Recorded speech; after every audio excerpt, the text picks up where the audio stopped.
Hi there. I'm Lottie, Admiral, daughter, and the ghost they thought they'd buried. At the family dinner, my stepmother said, "Under my roof, you'll learn respect." But when I took off my coat and revealed the full weight of my Admiral's uniform, her face drained like a cheap candle under floodlight. "You want respect? You earn it. You want silence? I brought the truth. You want me gone?" Well, I came back with 27 years of erased memories, a flash drive full of buried assets, and the legal weight of every signature they hoped I'd never find. This isn't a comeback story. It's a reckoning. And I didn't return for vengeance. I returned for the truth they never expected to surface. Not in pearls, not in apologies, but in court-ruled consequences. Now buckle in, because what happened after that coat hit the floor? It started with a salute and ended with their entire legacy unraveling at my feet. The deck of the carrier glowed golden under the setting sun. I stood at parade rest, medals pinned over my heart like silent promises. Around me, flags snapped in the wind and brass instruments closed out the ceremony with precision. The applause felt distant, respectful, yes, but hollow when measured in depth. I kept my face calm, my stance steady. Inside, memories stirred. My father's war medals flickered in my mind, polished, grave, tethered to a man long gone. He taught me honor.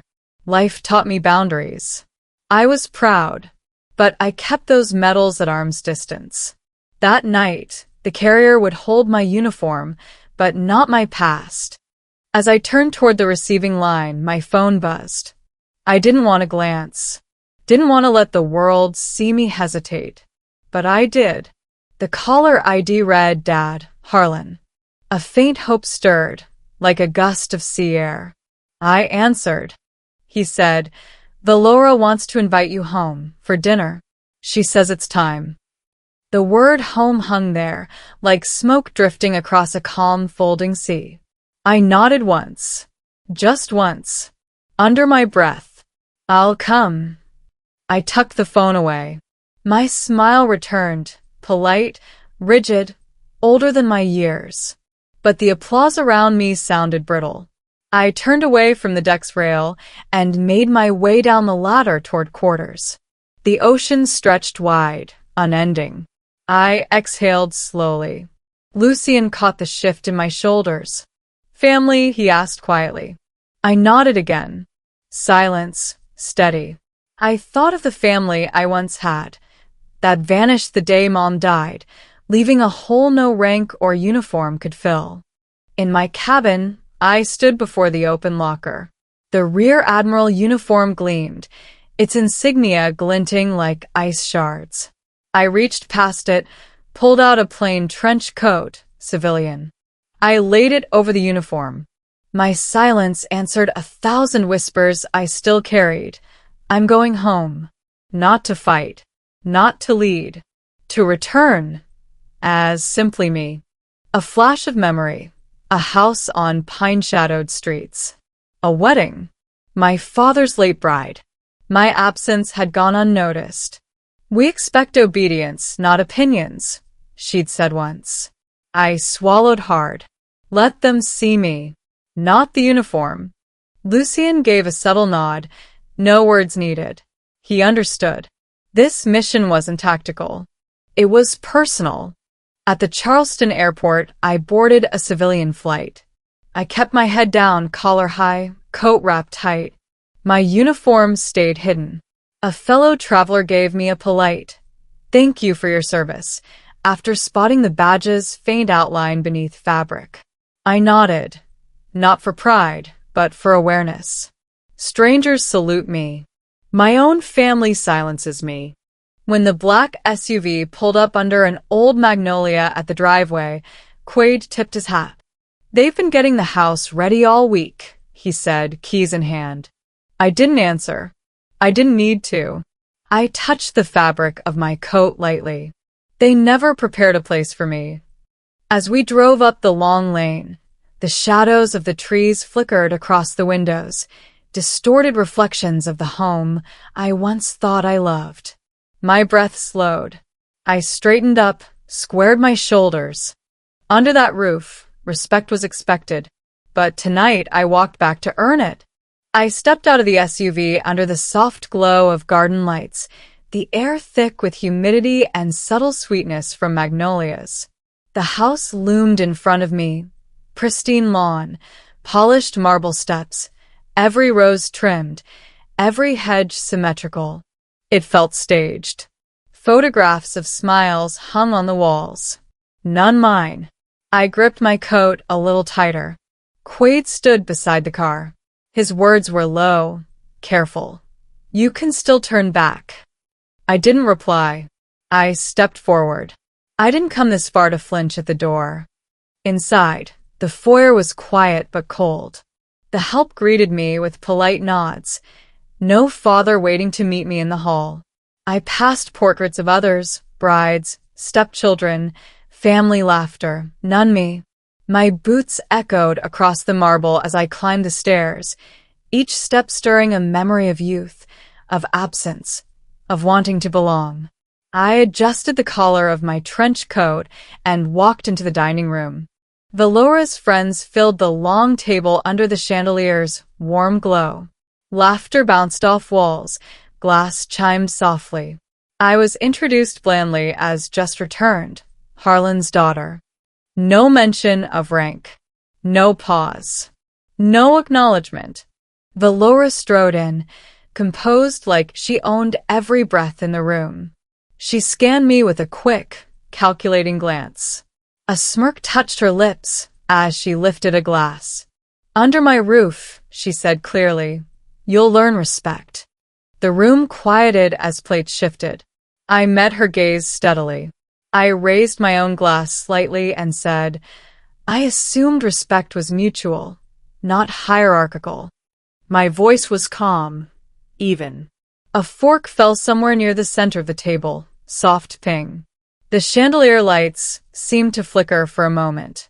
Guests forced smiles, sipped wine. Harlan shifted in his seat, his cufflinks catching the chandelier's light. He said nothing. Quiet denial hung between courses.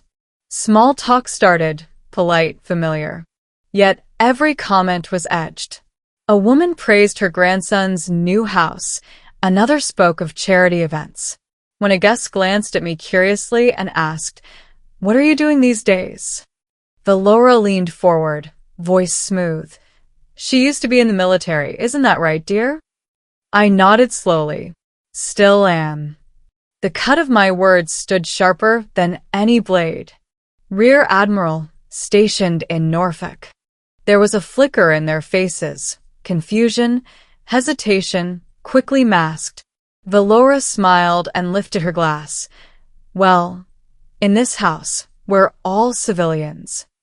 My fingers curled slightly around the glass of water in front of me, the condensation damp on my palm. I took a deliberate sip. Cool, steady. I closed my eyes, just for a moment, and remembered prayers on deck, steel beneath my boots, an ocean horizon ahead. I smelled salt air, heard metal against metal. I thought of childhood dinners at this same table, voices sharp, glass worn thin, words heavy with expectation. I remembered being scolded for speaking up once. "Ladies know their place," she had said. I had stayed quiet. Now, silence was no longer an option. When the blessing was said, heads bowed. I kept mine up. I watched faces around me shift in the glow of candlelight. Someone near me whispered, "That was rude." What she said. I turned softly and replied, "Don't worry, I've heard worse from family." A nod, a twitch of shoulders, uncertain sympathy. I didn't need applause. I didn't need conviction. Just clarity. Dinner ended. Guests drifted away, laughter trailing down stairwells, voices soft behind closed doors. The study's door creaked open. My father's silhouette filled the frame. He looked older than I remembered. regret in the lines around his eyes. He raised his glass half-heartedly. I nodded once. No words. I didn't need them. Outside, as I walked back to the waiting SUV, the air felt heavier. I straightened my coat collar. I didn't know if I'd claimed respect tonight, but I refused to bow to silence. In my coat pocket, the phone beeped, a single encrypted tone. I closed my hand tight around it. Failure for them. Beginning for me. The phone buzzed again beneath the linen tablecloth, its soft jingle out of place among polite laughter and clinking silver. I allowed my fingers to drift toward the coat hanging behind my chair, thumb hovering over the unread message.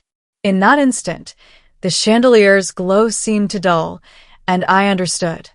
This evening held more than stale intentions and polite wine. Before I could unlock the screen, her voice cut through the murmurs. Put that away. This is a dinner, not a war room. The words landed like a strike. Calm around me fractured. I closed my hand slowly, withdrawing from the table. I said, steady but firm, it's government-issued and time-sensitive. Her laugh slithered across the room. She stood, shoulders squared, eyes hard. Hand swung. The phone was snatched from my grasp before I could respond. Her tone was slow and mocking. In my house we eat. We don't command armies. A murmur passed through the guests. A fork dropped faintly. Glasses tilted, caught the light, but no one dared meet my eyes. My father, reserved as ever, refilled his glass, gaze fixed on the window. No shield. No comfort. I was stripped bare. I said nothing. Not then. I didn't rise. I didn't demand. The room turned away. My authority evaporated. I was beneath respect, under a roof of demands. She placed the phone on a sideboard with theatrical disdain. She offered a cruel sort of mercy. You may outrank some men, but not this roof. The implication hung. A guest forced a chuckle. Others shifted in their chairs. I pressed lips together. Every veneer of civility cracked. I caught whispers, speculation, uncertainty, quiet avoidance. I looked at them. Navy uniform hidden beneath a plain coat, but no one saw the rank. I raised my voice softly, clearing the hush. That device is federal property. Tampering with it could be construed as interference. A sharp breath. A woman's eyes widened. My father exhaled slowly. Silence crawled. She replied with syruped ease. Then go ahead. Report me. Let's see how that plays out. Family against family. Legality met arrogance. The room waited. Glasses clinked to empty toasts. Let's not ruin dessert, my father muttered. Lottie's home. That's all that matters. The words felt coarse, dismissive, like a verdict handed before testimony. I slid out from the table while forks scraped plates. Heads turned, but I carried no grief. Only clarity. I excused myself and walked through quiet hallways, each step measured, registering every creak in wood, every hush behind closed doors. In the bathroom, I pressed my hands to the marble sink. Cold. Solid. It offered no comfort, only reflection. My eyes met the cracked mirror and I saw the weight I carried. Honor, rank, history, extinguished with a simple phrase. The granite surface tasted of antiseptic and cold denial. I recalled a younger me, saluting under bright daylight at Naval Academy graduation, father absent, stepmother turning her back. Her words then, women don't belong in combat. The echo went silent then. Tonight it roared. They weren't attacking me. They were afraid of what I'd become. I whispered to myself, I didn't come here to fight, but I won't kneel either. I dressed again in the plain coat, but beneath it I moved quietly, to my luggage. A pocket contained a backup encrypted device. I pulled it out and thumbed past locked files. Military orders, personal journals, trust documents, bank statements. Everything I'd hidden, safe. Everything they wanted erased. Now it was secure. I sent a quick message to Lucien, status, compromised. Standing by for encrypted reroute. The reply pinged almost instantly. Understood. Evidence backed up. Stay ready. Relief didn't wash over me. It sharpened resolve. Later, I sat on the edge of the bed. Quaid knocked softly, then entered with a gentle knock. He placed the device on the dresser, eyes steady. Lady said it had GPS functions tied to the SUV. He murmured, voice low. He slid the object into my hand. I know your name, ma'am. The real one. People who know things respect it. No applause. No loud loyalty. But in that moment, I felt human seen. He didn't ask questions. He didn't probe. He stood beside me. Sometimes, companionship is louder than words. I locked the door behind him. The hallway light faded, leaving only the hush of hardwood and shadows. I whispered a promise. They tried to silence a phone. They awakened a war. I did not sleep. I did not dream. I lay awake in the darkness, counting each breath as if it were ammunition, each heartbeat a silent drum. I prepared, not for vengeance, for dignity, for truth. The hush of midnight still lingered in my bones when I drifted into sleep. Morning arrived with pale light and heavy thoughts, but the house would need presentation. By evening, guests would fill halls, once hollow. I sat by the window, watching servants adjust chandeliers and straighten rugs. I pulled the trench coat over my uniform, its weight familiar beneath light fabric. The front door opened to polite voices. A woman greeted me with a bland smile and handed me a coat rack. A man handed me a flute of champagne. I accepted without flinching, though my hands remembered warships and combat briefings, not crystal glasses or polished silver. They introduced me as the new house guest returning for family, not as a daughter, not as anything more. I walked behind the guests, offering drinks and hors d'oeuvres. Every name spoken was foreign. I nodded, lifted trays, refilled glasses. A small boy tugged his mother's sleeve, murmuring, "Is she part of the staff?" I paused, remembered discipline, respect, rank, and answered only with a curt nod. My silence spoke louder than words ever could. A soft murmur of laughter rolled through the room. Polite, practiced. I watched for faces, for reactions. A change in posture here, a slight nod there. Some eyes flicked downward. Others avoided mine. In my mind I whispered, "This isn't family. This is theater." I was cast without consent. The tray was heavy, but I carried it steady. A guest spilled wine. Another dropped a napkin. I didn't flinch. I didn't apologize. I served. I observed. I catalogued. When someone finally asked, "Where are you from now?" the hostess answered first, brushed a thin veil over me with her voice. "She's settled here for a while," she said. I caught the edge in her tone, an attempt to erase. The room swirled around me, soft melodies, clinks of glass, murmured conversations. My uniform lay hidden under fabric, my history unnoticed.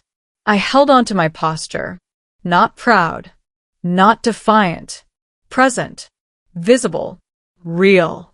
At one point, a framed photograph circulated, a shiny portrait of Valora and Harlan, arms graceful around each other, smiles bright. I watched the frame pass from hand to hand. I was not in the image. I was not in the memory. A question rose quietly inside me. Am I still family? A child near me whispered, "You don't seem like someone who takes orders." I paused, looked at her. Those innocent words cut clearer than any insult. On reflex, I offered a small, steady smile. "Only from those who've earned my salute," I said softly. She nodded, eyes wide. For a moment, she saw me, not as a server, but someone worthwhile. The evening wound down. Guests departed in grateful smiles and polite farewells. I released my final tray. My hands were steady, leg muscles slight ache. But I didn't collapse. Not yet.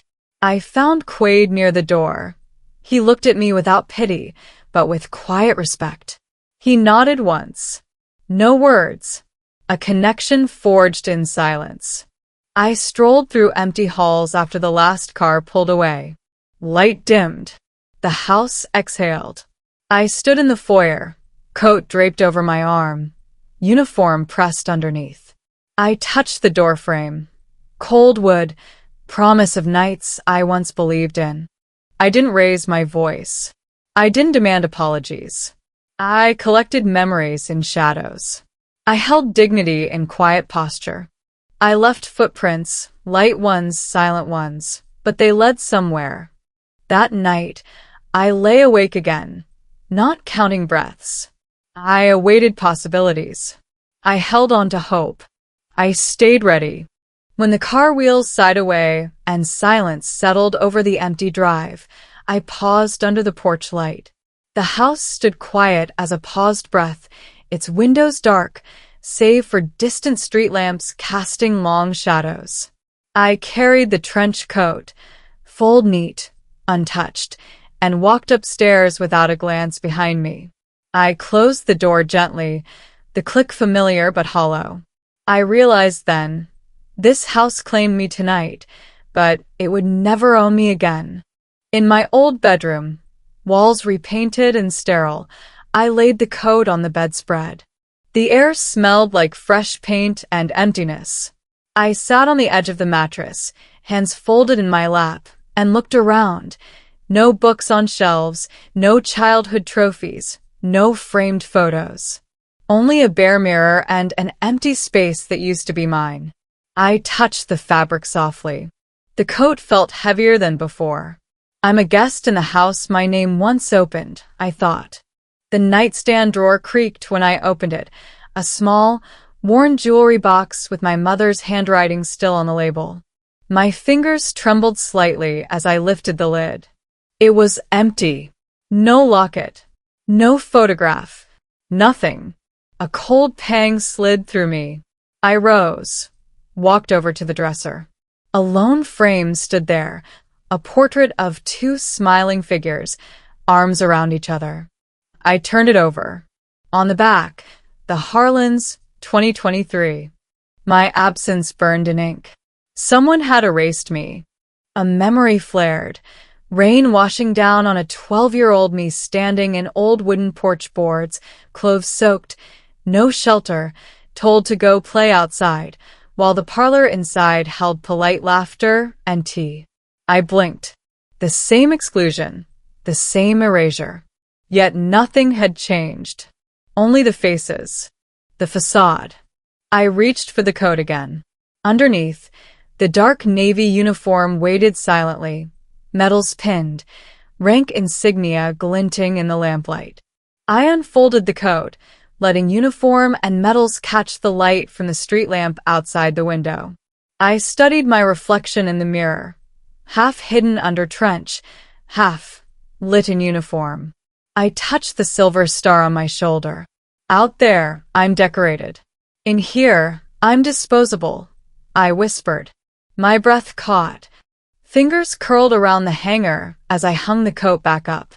My voice was quiet but firm. This coat has seen more loyalty than this roof. In that silent room, I folded dignity around me like a shield. The emptiness around me spoke what words couldn't. I didn't let anger swell. I let clarity settle.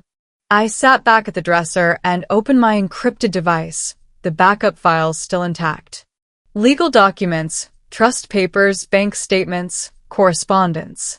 All the footprints carefully hidden. I scrolled slowly, reading line by line. Altered trust documents. Transferred assets. My name removed. My rights revoked. It was not negligence. It was precision. I closed the tablet and exhaled slowly. I recalled something I once heard. Justice isn't served by rage. It's served by truth. Maybe you've ever had to choose between fury and reason. I chose reason. A soft ping came from the device.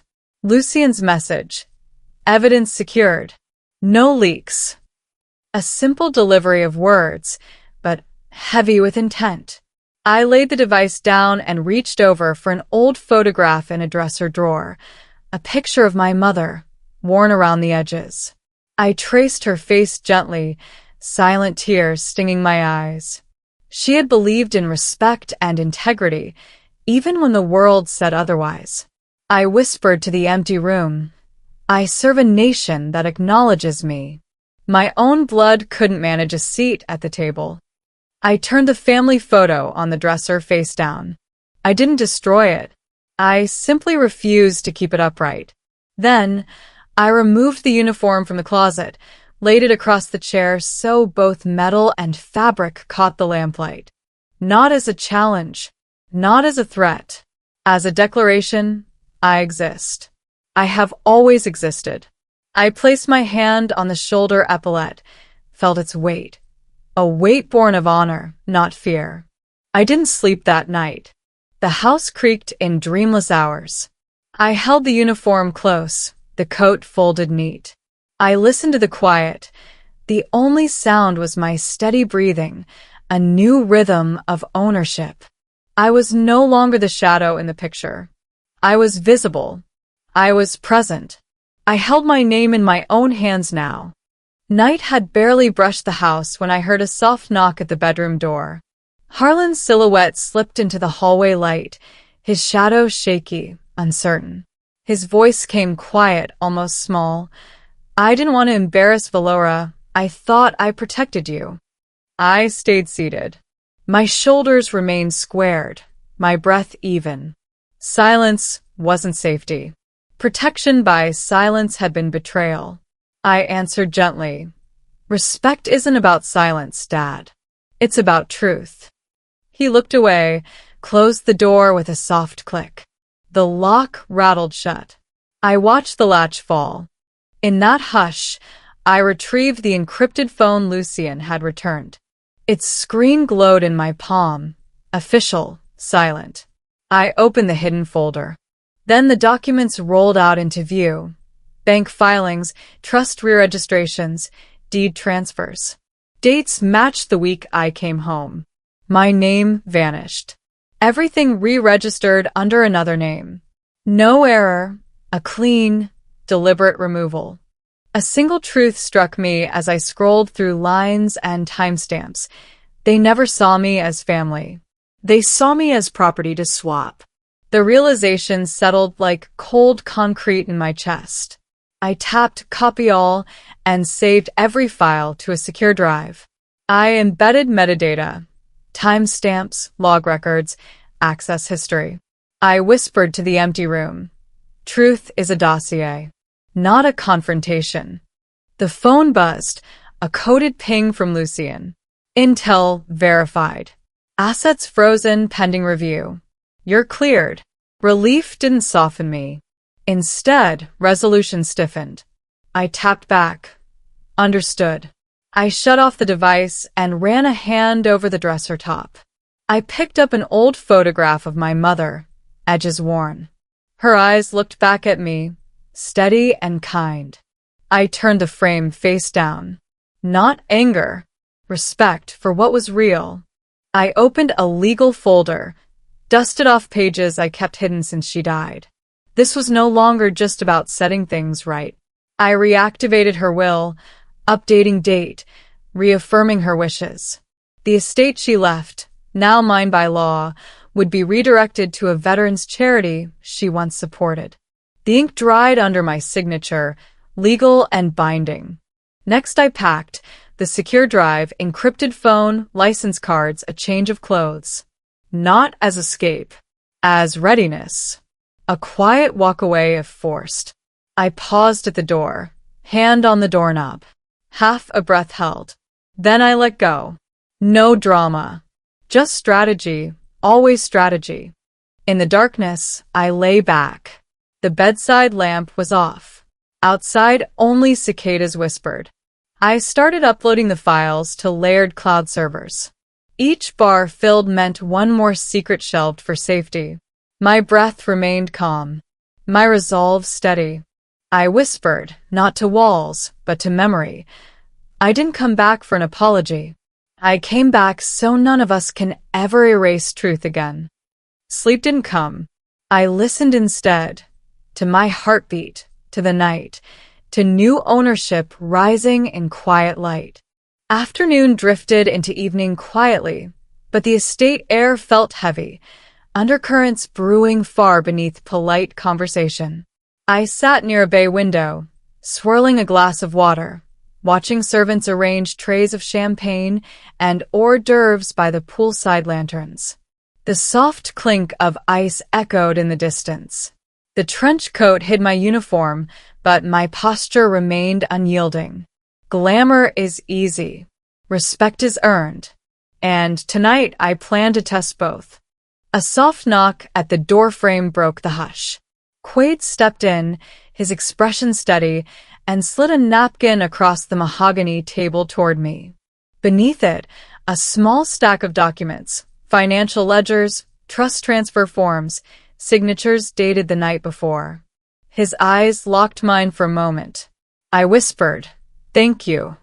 No words needed. Our silence formed a pact. Guests began to arrive soon after, church ladies with lace shawls, local businessmen in crisp blazers, a few minor Navy officers from the base. Their greetings were polite, but the air shifted whenever some glanced my way. I felt the weight of their curiosity. A middle-aged officer leaned close to another and murmured, "Isn't she supposed to be deployed? What is she doing here?" Heat rose slowly behind my calm exterior.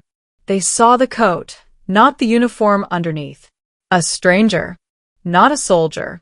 I offered a soft smile at the officer and said evenly, "I came home to make sure loyalty had a roof." A polite laugh followed. Unease rippled. My words landed like a stone.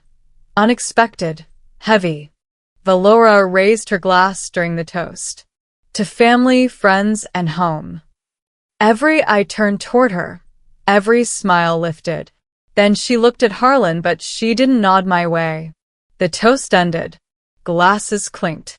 Not once did she acknowledge me. Nearby, a woman whispered to her companion, "I thought she had lovely medals once. But here, you'd never know." The dismissiveness stung softly. I rested my glass on the table. The soft clink resonated louder than any voice could. My medals weren't ornaments. They were proof. I let silence carry that truth. Moments later, Quaid leaned close and murmured, "Ma'am, there's a car outside. Dark tint, license doesn't match any name in the guest list." His voice was low, respectful. I closed my eyes briefly. A quiet breath, steady resolve. "Thank you," I answered. "Keep watch. No moves until I say so." I placed a hand on his shoulder. Solid. Grateful. No claim made, just solidarity. Not everyone sees a uniform. Some recognize a person. I slipped away to the veranda under lantern light, humid southern air wrapping around me like silk. Crickets started to hum. The distant splash of pool water punctuated the night quietly. I pressed my fingers against the secure drive in my coat pocket, the one holding truth, not rumors. My voice was low, more to myself than to the night. They choose ignorance. I choose exposure.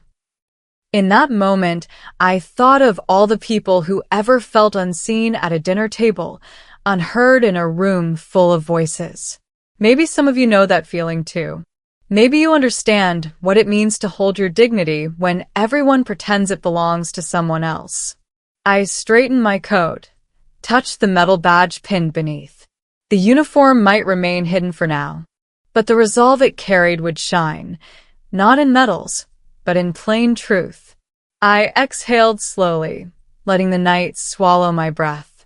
Soon, the guests would leave. The walls would have ears. But I had already recorded them in files and memory in silent witness. The most dangerous weapon in this house wasn't vengeance. It was quiet conviction. The house felt too quiet just before the doors opened, that kind of brittle, polished quiet that doesn't soothe but warns. I stood beside the side table where the guest book lay closed, stacked with deliberate precision. A silent marker. A declaration. I have arrived, and I am not hiding tonight. Soft chandelier light spilled across polished silver, crystal, and the glossy surface of furniture chosen for show, not comfort. My trench coat hung over the back of a chair, its fabric draped casually, masking the uniform beneath like a secret waiting for the exact second to breathe. The secure drive pressed against the inside of my palm, small, cold, and worth more than every judgmental whisper in this house. Valora floated from guest to guest, performing hospitality the way a performer hits rehearsed cues. Warm smiles, soft touches to sleeves, a gentle laugh that never once reached her eyes. Everything about her had been practiced to perfection, especially the way she pretended I wasn't standing there. Music drifted through the room, a light piano melody weaving between clinking glasses and polite laughter. But beneath it, beneath the performance and porcelain faces, I felt something tighten, something shift, the storm gathering inside the calm. Then Valora tapped her glass, a sharp, effortless sound that snatched the room's attention. Conversation hushed. Eyes turned toward her as if on command. She lifted her wine glass, posture elegant. To family and unity, she said sweetly. She scanned the room, then stopped on me. That almost gentle smirk tugged at her lips, sharp enough to cut. Lottie, dear, she called out brightly, would you bring appetizers to the living room? Tradition, after all. A ripple of agreement passed through the crowd. Someone mumbled, yes, tradition. Without thinking. Old habits. Old roles. Old expectations. The kind that never imagined I'd outgrow them. I met her gaze. Calm. Unblinking. Happy to serve. I walked forward, the tray handle cold against my palm, my fingers tightening around the proof hidden under my coat. Each step thudded against the wood floor, echoing like a countdown. Faces turned. Eyes tracked me. Some startled. Some amused. Some pitying. But none of them knew what was about to happen. The appetizer tray felt heavier than its weight, a symbol of the role they expected me to play forever. Shrimp skewers, delicate pastries, all arranged perfectly. A servant's offering in a house where I never belonged unless I bent. I passed guests whose conversations faltered the moment I drew near. The hush after Valora's toast settled like a veil over the room. Every battlefield I'd stood on, every night watch I'd kept, every life or death decision I'd made, all of it pressed behind my ribs as I realized the truth. This would be the final time I served in this house. As staff drifted in to clear the dining tables for dessert, the music softened. The air thickened with anticipation, none of them recognized yet. I stepped into the hallway, its walls lined with framed accomplishments that belonged to everyone but me. My sleeves brushed the leather props and ornate decor Valora adored. The scent of polished mahogany mixed with faint perfume. Then I slipped into the drawing room. I moved to the center, turned toward the chandelier's glow, and let the moment breathe. Then I dropped the coat. It fell like a quiet thunder. Gasps scattered across the room as the dark navy uniform appeared, crisp, decorated, alive with ribbons and stars earned through sweat, blood, and nights no one here had ever survived. The silver star on my shoulder sparkled under the chandelier, a shard of authority slicing through their illusions. For a heartbeat, no one breathed. Then a tall man, crisp suit, military bearings still etched into his bones, rose sharply. His voice boomed, instinctual, respecting rank before reason. Admiral on deck. Chairs scraped. Guests jerked upright. Conversations died mid-word. Wine glasses trembled. A cascade of startled movements rippled across the room as faces flipped from confusion to disbelief to stiff, stunned respect. Valora's smile cracked, not dramatically, but in a tiny, human, terrified way that told me she finally understood she was no longer the one holding power. Someone whispered, "I thought she was homesick." Another cleared his throat, pale, shifting uncomfortably. A gentle older woman, hands soft from years instead of work, murmured to no one in particular, "My granddaughter served overseas. I'm proud of her." Warmth lived in her tone, real warmth, the first in the entire house. I met her eyes, nodded once. "Thank you." The room swelled with a thick, reverent silence. No permission needed. No apology asked. Respect doesn't request space. It takes it. I bent down, lifted the coat slowly, folded it with deliberate care. Then I placed it over the arm of the chair, not slipping back into it. I didn't come to hide who I'd become. I stepped toward the veranda, the room still frozen behind me. I passed Valora without a word, without slowing, without offering the courtesy she demanded for years. At the threshold, I stepped over the coat on the floor, like crossing into a new world. The door closed softly behind me. Inside, silence remained, stunned, trembling, reshaped.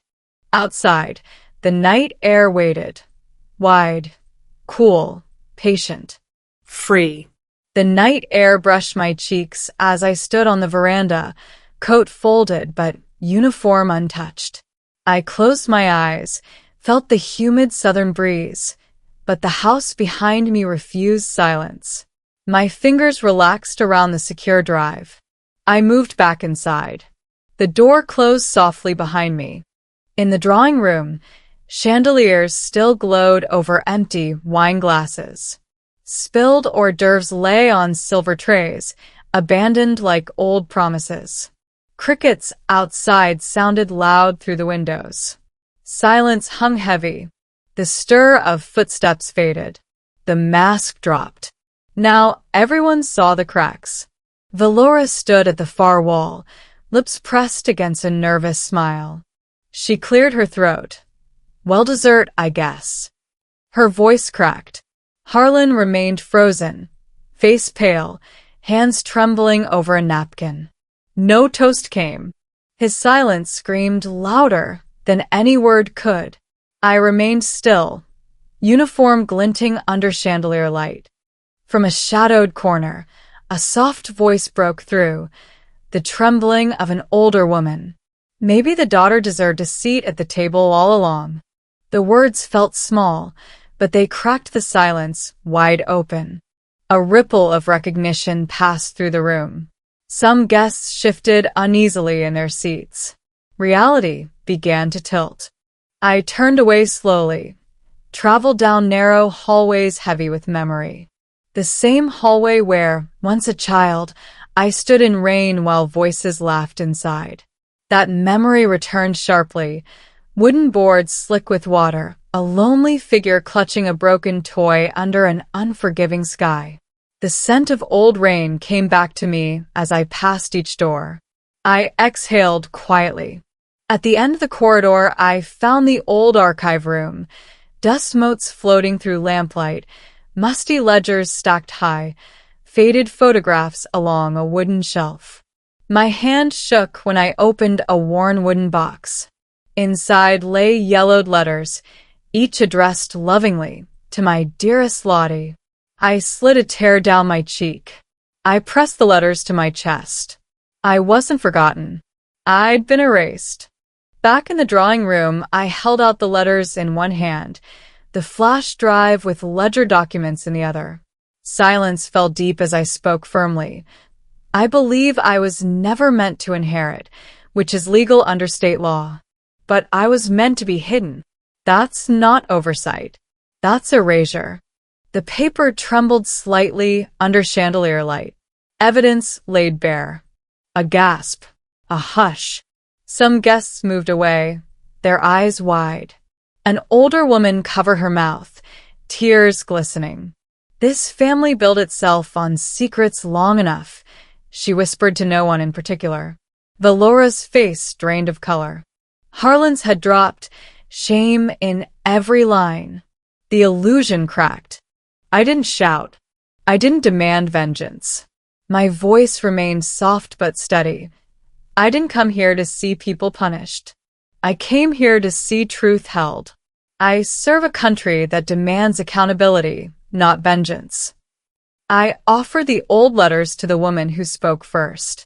Her fingers trembled as she took them. Compassion bloomed where silence once ruled. Without a word, I reached for my coat, slipped it on gently. The uniform stayed visible beneath coarse fabric, a silent armor. I stepped toward the front door, lungs filling with crisp night air. I looked back at the quiet house, windows dark, evidence scattered, walls exposed. I whispered to the empty lawn. Some doors close not because they lock you out, but because they free you. Then I walked away.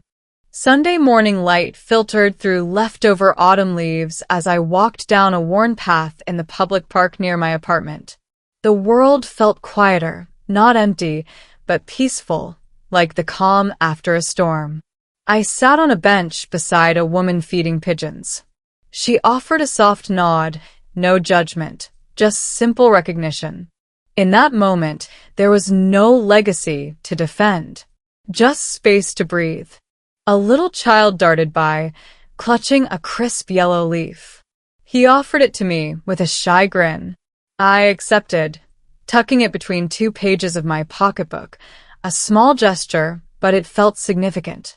A reminder that life can start fresh, even after old wounds.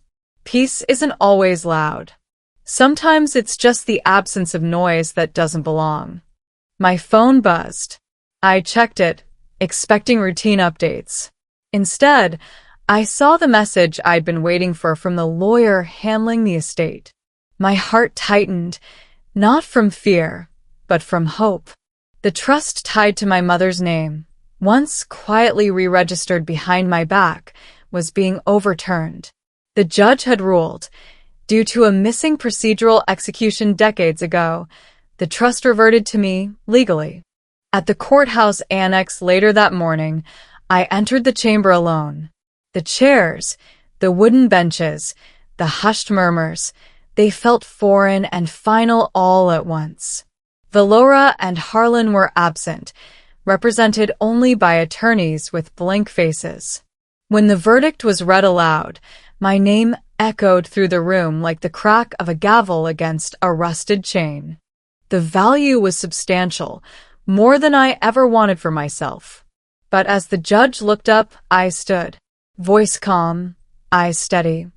I asked the court to divide this estate, not by bloodline or fear, but by merit and documented truth. A hush followed. The judge hesitated, then nodded. An unusual request, he said, but lawful. My lawyer leaned in and whispered, "You chose dignity over dominance." I offered a quiet reply. The longer road carries less baggage. That afternoon, the wind seemed lighter as I stepped out under open sky. The estate now belonged to courts, not secrets. I had what was mine by law, but more importantly, what belonged to memory, to justice, to truth. Days later, I found myself in a small community center, talking, listening to young girls whose lives felt tangled in broken homes, incomplete families. One of them, a timid teenager with cautious eyes, asked me gently, "Why did you go back to face them?" I looked into her, past her pain, past her doubt, and answered softly, "Because silence breeds shadows. I believe in switching on the light." I placed a framed letter, one written by my mother long ago, next to my desk. It was folded, but not forgotten. A note arrived later, handwriting shaky, kind. "You've given more than you know, to all of us." It meant more than any courtroom victory. I funded a small sapling to be planted at the courthouse green, in my mother's name. A living reminder that truth, once planted, can grow beyond silence. Life moves forward. Roots deepen. Sometimes, reconciliation doesn't mean reunion. I received a letter from Valora. No apology, only acknowledgement. "Perhaps we feared your strength because we couldn't match it." I folded it carefully and placed it in a drawer. No reply. No bitterness. A boundary drawn with respect, not anger. And I called Harlan my father, short words, quiet civility. Forgiveness didn't erase the past. It simply acknowledged it, allowed healing. As I hung up, I spoke softly to myself. Forgiveness doesn't mean we invite the storm back in. It means we let it pass, and we don't chase the clouds. 1 year later, I stood before a small crowd at a civic awards ceremony, honored for service, not just in uniform, but in truth.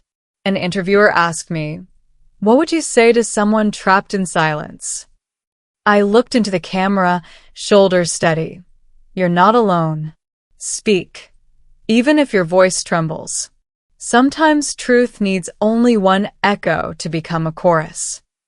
Behind me, a young woman, one I mentor, carried a small plant in her hands. We walked together into the morning light.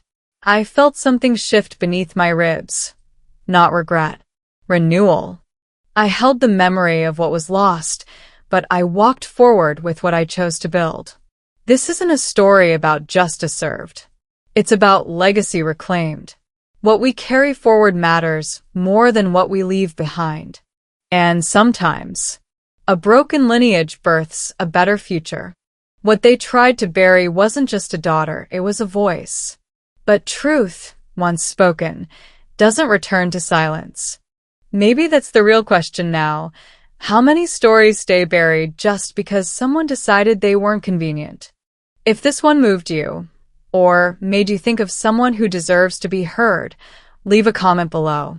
And don't forget to subscribe, because the next story, it might just be the one you've been waiting to hear.